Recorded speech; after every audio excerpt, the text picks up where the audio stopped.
Welcome to the rainy heart of the wilderness. Today, we're braving the storm to cook a hot, hearty stew right here in Bigfoot country. Let's get moving. Nothing stops Bigfoot, not even the pouring rain. This forest is alive, and we're going deeper to find the perfect campsite.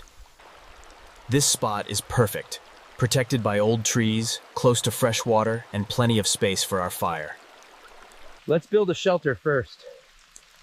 Staying dry is the secret to surviving and enjoying a rainy night in the forest. Even in rain, you can find good firewood if you look under dense trees. These stones will help us cook evenly over the flames.